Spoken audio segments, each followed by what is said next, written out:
एक बार फिर से आपका स्वागत है। अभी मैंने रिसेंट में कुछ वीडियोस आपके लिए अपलोड किए हैं ताकि आप लोग स्टॉक मार्केट के बारे में अवेयर हो सकें, आप जागरूक हो सकें स्टॉक मार्केट कैसे काम करता है। और उसमें मैंने अच्छे अच्छे स्टॉक्स को भी एनालाइज किया है ताकि आप उनमें एंट्री वगैरह बना सकें और प्रॉफिट भी कमा सकें। सबसे पहले तो मैंने निफ्टी और बैंक निफ्टी का एनालाइज किया था। उसको निफ्टी उस पाथ को फॉलो कर रहा है अभी तक और वो डब्ल्यू के फॉर्म में आगे बढ़ रहा है। उसके बाद मैंने निफ्टी आईटी का एनालाइज किया। निफ्टी आईटी अपने फर्स्ट टारगेट को कंप्लीट कर चुका है वीडियो के बाद और अभी वापस एक्यूमुलेशन फेज में चल रहा है। उसके बाद जयकॉर्प और बीजीआर एनर्जी का क्या, जयकॉर्प और बीजीआर एनर्जी का कंपेरेटिव चार्ट था जो कि लॉन्ग टर्म के लिए उसमें एंट्री बताई गई है।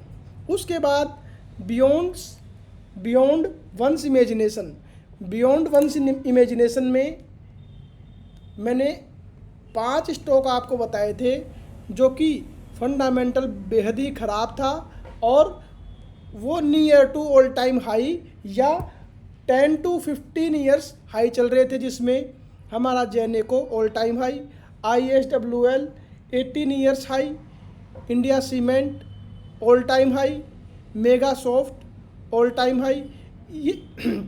ये सारे स्टॉक ऐसे थे जो near to all time high हैं और जिनके फंडामेंटल बिल्कुल ख़राब हैं। उसके बाद मैंने कल जेंसोल इंजीनियरिंग का बनाया।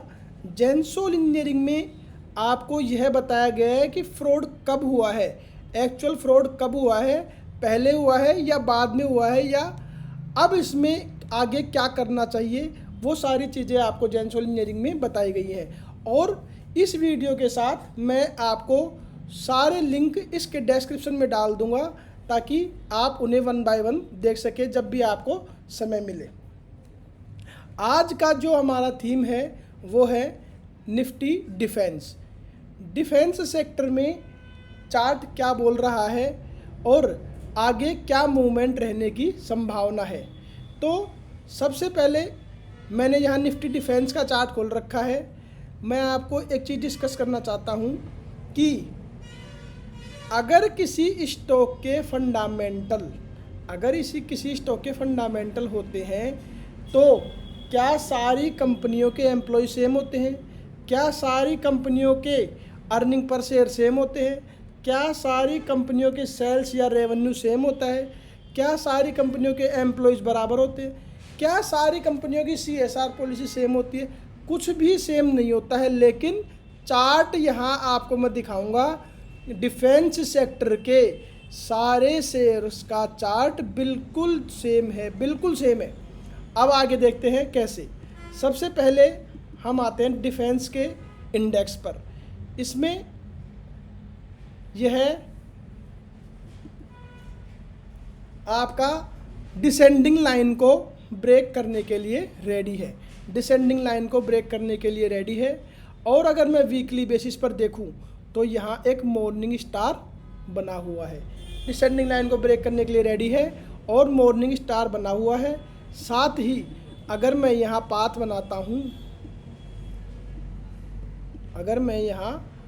बनाता हूँ तो यह इस पाथ को फॉलो करने की संभावना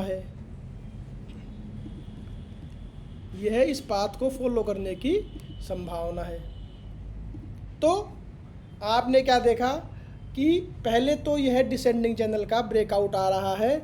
दूसरा, यहाँ मॉर्निंग स्टार बना हुआ है। मॉर्निंग स्टार का मतलब अब यह नए हाई को जाने की पूरी संभावना है। तीसरा, यह इस पाथ को आगे फॉलो करेगा। अब आते हैं स्टॉक्स पर 1 by 1। सबसे पहले आपका GRSE।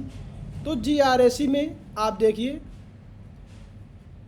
यह राउंड बॉटम का ब्रेकआउट था जिसको इसने रिटेस्ट कर लिया है और वापस यह मॉर्निंग स्टार यहाँ वीकली बेसिस पर बना चुका है और डेली बेसिस में इसका डिसेंडिंग चैनल का जो ब्रेकआउट है वो भी आ चुका है। साथ ही वॉल्यूम भी इसमें ज़बरदस्त आई है और यहाँ EMA का क्रॉसओवर भी हो गया है जो कई दिनों से पड़ा हुआ था। यहाँ MACD का क्रॉसओवर भी हो गया है। अब आते हैं नेक्स्ट स्टॉक में, एमटार टेक्नोलॉजीज़। एमटार टेक्नोलॉजीज़ में यहाँ गैप अप, उसके बाद यह भी डिसेंडिंग लाइन का ब्रेकआउट, यहाँ भी। अब एमटार टेक्नोलॉजी और GRSE में सब कुछ अलग है, सेल्स भी अलग है, रेवेन्यू भी अलग है, EPS भी अलग है, PE भी अलग है, सब कुछ अलग है, लेकिन चार्ट सेम है क्योंकि इंडस्ट्री सेम है। अब यहाँ देखिए, यहाँ ज़बरदस्त वॉल्यूम आई है और डिसेंडिंग चैनल को ब्रेकआउट किया है, MACD का क्रॉसओवर है और साथ में इसका RSI भी ओवरबोट जोन में एंट्री कर गया है। मैंने निफ्टी डिफेंस में देखा वीकली बेसिस पर मॉर्निंग स्टार, उसके बाद GRSE में वीकली बेसिस पर मॉर्निंग स्टार, तीसरा आपका जो स्टॉक है एमटार टेक्नोलॉजीज़, यहाँ भी वीकली बेसिस पर मॉर्निंग स्टार। 3 स्टॉक अलग अलग देखें और तीनों का चार्ट बिल्कुल सेम, और इसमें कुछ मंथ्स का भी ब्रेकआउट यहाँ नज़र आ रहा है। मतलब यहाँ एक एंट्री हमारी बन सकती है जो कि हमारे को आगे प्रॉफिट लाने की संभावना रखती है। अब आते हैं तीसरे स्टॉक पर, यह है आपका BEL। सेम वही वीकली बेसिस पर मॉर्निंग स्टार, डेली बेसिस पर आपका डिसेंडिंग चैनल का ब्रेकआउट, और अगर मैं इसका पाथ बनाता हूँ तो सेम वही पाथ यहाँ आपका बन जाएगा।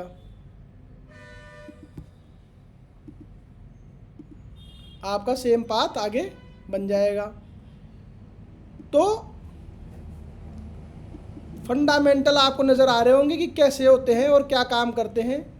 ये सिर्फ आपको बताने के लिए होते हैं, दिखाने के लिए होते हैं। आपको मैं समझाता हूँ। जैसे मान लीजिए कि कंपनी के पास ऑर्डर आए, तो हर कंपनी एक बजट बना के चलती है कि इस क्वार्टर में, इस फाइनेंशियल ईयर में मेरा ये बजट है, मेरी ये एस्टिमेटेड रेवेन्यू है, ये सब होगा। उसके अकॉर्डिंग और उसकी प्लानिंग के अकॉर्डिंग सारा काम पहले ही हो चुका होता है। उसको जो भी ऑर्डर मिलने होते हैं वो आगे सालों के मिलते हैं और उसको वो कंप्लीट करते जाते हैं। और जब फाइनेंशियल ईयर या क्वार्टर क्लोज होता है तो उसके 2 महीने बाद रिजल्ट आता है, तब आपको बताया जाता है कि रिजल्ट अच्छा आया है या ख़राब, जबकि वहाँ पर नेक्स्ट दूसरे क्वार्टर की तैयारी शुरू हो जाती है। तो इसलिए फंडामेंटल के चक्कर में ना पड़े, चार्ट आपको सब कुछ बता रहा है। सेम चार्ट है, सेम इंडस्ट्री है। फंडामेंटल आपको सब कंपनियों के अलग अलग मिलेंगे, मैं आपको वो भी दिखाऊंगा।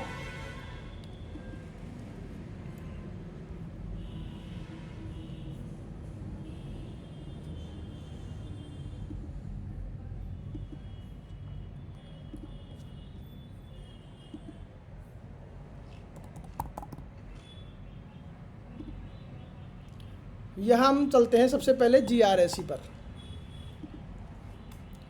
GRSE का PE है आपका 52, GRSE का 52 PE है। इसका मार्केट कैप है 30,000 करोड़। ये सारे आपके कंपेरेटिव आ गए।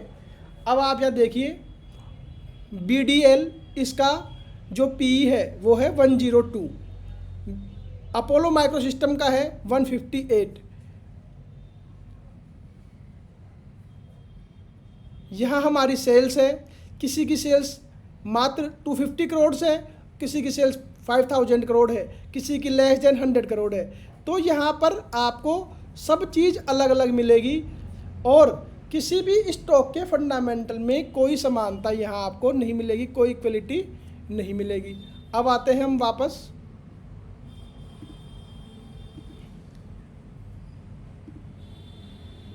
हिंदुस्तान एरोनॉटिक्स, वही सेम चार्ट, वीकली बेसिस पर मॉर्निंग स्टार, डेली बेसिस पर आपका डिसेंडिंग चैनल का ब्रेकआउट रेडी या आ चुका होगा। छोटे फ्रेम में देखें तो आ चुका, और बड़े टाइम फ्रेम में देखेंगे तो आने की संभावना है। जो निफ्टी डिफेंस का चार्ट है वही सेम चार्ट है, सब में वॉल्यूम इंक्रीज हुई है, सबका MACD क्रॉसओवर है, नियर टू ओवरबोट जोन है RSI में, वीकली बेसिस पर आपका मॉर्निंग स्टार है। Next BDL Bharat Dynamics Limited, weekly basis पर same morning star volume increase के साथ, डेली बेसिस पर आपका डिसेंडिंग चैनल का ब्रेकआउट और साथ में EMA क्रॉसओवर, MACD का क्रॉसओवर, वॉल्यूम इंक्रीज। मतलब आप ये देखिए कि फंडामेंटल यहाँ क्या काम कर रहे हैं। क्या सारी कंपनियों को एक साथ ऑर्डर मिल गया? क्या सारी कंपनियों की एक साथ ऑर्डर बुक बढ़ गई? क्या सारी कंपनियों को सेल्स एक साथ इंक्रीज हो गई? क्या सारी कंपनियों की EPS एक साथ बढ़ गए? ऐसा कुछ नहीं होता है, ये सिर्फ आपको भ्रमित करने के लिए। अब देखिए कोचिन शिपयार्ड, वही सेम डिसेंडिंग चैनल का ब्रेकआउट वॉल्यूम इंक्रीज के साथ, यहाँ MACD का क्रॉसओवर और वीकली बेसिस पर वही मॉर्निंग स्टार। तो सारी चीज़ें जब बिल्कुल सेम है तो फिर फंडामेंटल क्या करेगा? अब पहले ये राउंड बॉटम बनाएगा, उसके बाद वापस आगे चला जाएगा। नेक्स्ट BEML, BEML में आपका यहाँ इन्वर्टेड हेड एंड शोल्डर बन रहा है। BEML में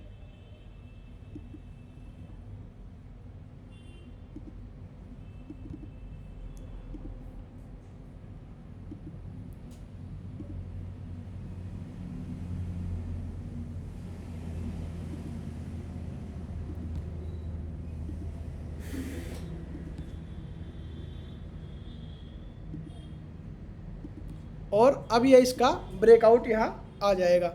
तो कहने का मतलब क्या है, एक सेक्टर की जितनी भी कंपनियां हैं उनके फंडामेंटल चाहे जो भी हो वो वही काम करेगी जो दूसरी कंपनी परफॉर्म कर रही है। अब मैं आपको एक चार्ट और दिखाता हूँ, LTIM और CG पावर। पहले हम LTIM को देखते हैं।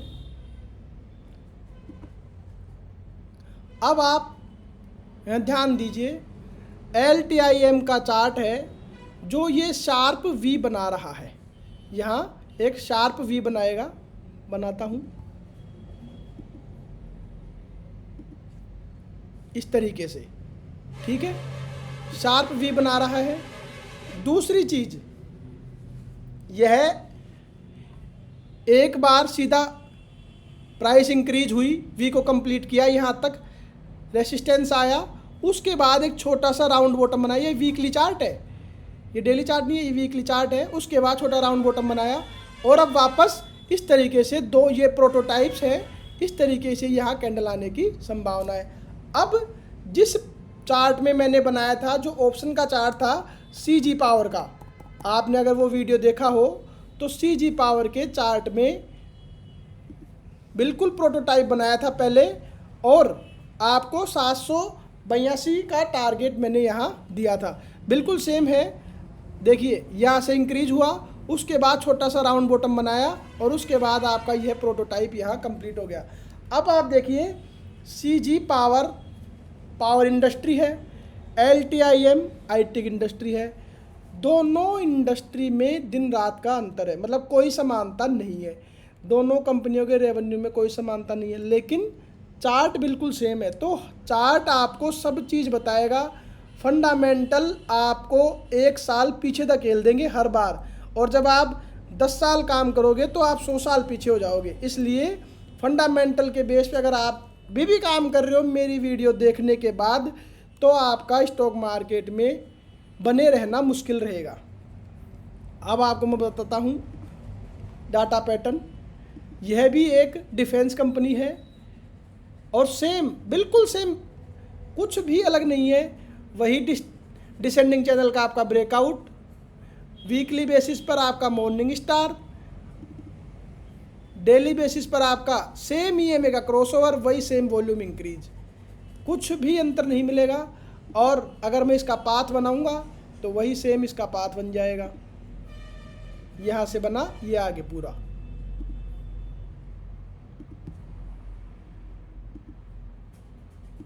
ये लो, बिल्कुल सेम इस तरीके से आगे बढ़ जाएगा।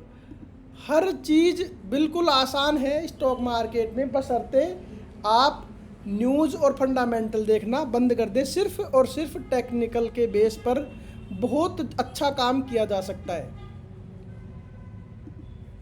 ये देखिए आपके सामने मसगांव डॉकयार्ड, वही सेम डिसेंडिंग चैनल का breakout, volume increase, price up, daily basis में ईएमए क्रॉसओवर, वीकली बेसिस में आपका मॉर्निंग स्टार। तो और वही सेम इस पाथ को यह वापस फॉलो करेगा। कंक्लूजन क्या है, कहने का मीनिंग क्या है कि फंडामेंटल बहुत बाद में रिएक्ट करते हैं। चार्ट सब कुछ पहले बता देता है। आप देखो, मैं जनरल बात बताता हूँ आपको। इसमें क्या है, मान लीजिए दो कंपनियों के बीच कोलैबोरेशन हो रहा है, तो ऐसा नहीं होता है कि वो आज शाम को चाय पर बैठे और कोलैबोरेशन हो गया। कई महीनों की लंबी फेरिस्त के बाद, कई महीनों की मीटिंग के बाद वो चीज़ें फाइनलाइज होती है।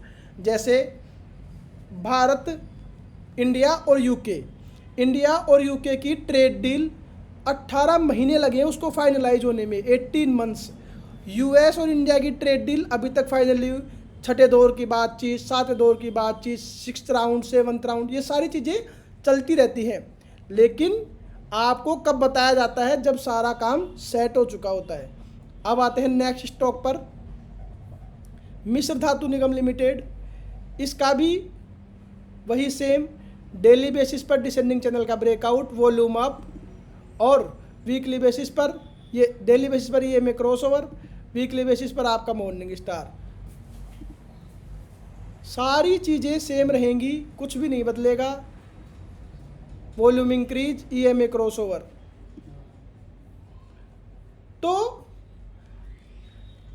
कहने का मतलब क्या है कि हर एक सेक्टर का हर एक स्टॉक उसी तरीके से मूव करता है जिस तरीके से उसका इंडेक्स मूव करता है, जिस तरीके से उसका इंडेक्स मूव करता है। अब ऐसा थोड़ी है कि आईटी के सारे स्टॉक बढ़ रहे हैं तो एक रह जाएगा या 5 रह जाएंगे। उसमें से 95% की जो मूवमेंट होती है बिल्कुल अकॉर्डिंग टू इंडेक्स होती है। हो सकता है 4-5% स्टॉक ऐसे होंगे जो परफॉर्म अकॉर्डिंग टू इंडेक्स ना करें, बाकी सारे स्टॉक आपके इंडेक्स के अकॉर्डिंग ही परफॉर्म करेंगे। जैसे हमने यहाँ देखा, जो सबसे पहले निफ्टी डिफेंस का जो चार्ट है उसमें डिसेंडिंग चैनल का breakout, EMA crossover, weekly basis पर मॉर्निंग स्टार। उसके बाद हमने जीआरएसई, एमटार, बीडीएल, बीईएल और भी जितने भी स्टॉक देखे हैं, एचएएल, ये सारे स्टॉक्स बिल्कुल उसी पाथ को फॉलो कर रहे हैं। तो आप समझिए इस बात को कि सारी कंपनियां एक जैसा परफॉर्म क्यों कर रही है, सारी कंपनियों के चार्ट एक जैसे क्यों होते हैं, जबकि सबके फंडामेंटल बिल्कुल अलग होते हैं। अगर यह वीडियो आपका अच्छा लगा हो तो कमेंट बॉक्स में ज़रूर बताएं, ताकि हम आगे से आपके लिए ज़्यादा से ज़्यादा बेहतर वीडियो बना सकें और आपको नए नए आइडियाज़ के साथ, नए नए कंसेप्ट के साथ, नए नए टॉपिक्स के साथ अवेयर कर सकें। और अपने दोस्तों के साथ शेयर ज़रूर करें। अगर आप कुछ सीख रहे हैं तो उसे अपने दोस्तों के साथ शेयर करें, ताकि आपके दोस्तों का, परिवार का भी भला हो सके और वो स्टॉक मार्केट में काम करने की टेक्निक भी चेंज कर सकें, या उनका भी किसी न किसी तरीके से जागरूकता का फ़ायदा हो, जैसे मैं आप लोगों के लिए कर रहा हूँ। बस आपको कुछ नहीं करना, शेयर का बटन दबाना है, और ताकि ज़्यादा से ज़्यादा लोग इस बारे में स्टॉक मार्केट कैसे काम करता है अवेयर हो सकें। और बेल आइकन को ज़रूर दबा लें, ताकि आपके पास इंस्टेंट नोटिफिकेशन आ जाएगी कि भविष्य में जो भी वीडियो आएगी आप उसको चूके नहीं, और आप उसके अकॉर्डिंग अपनी एक्टिविटी कर सकें। Thank you.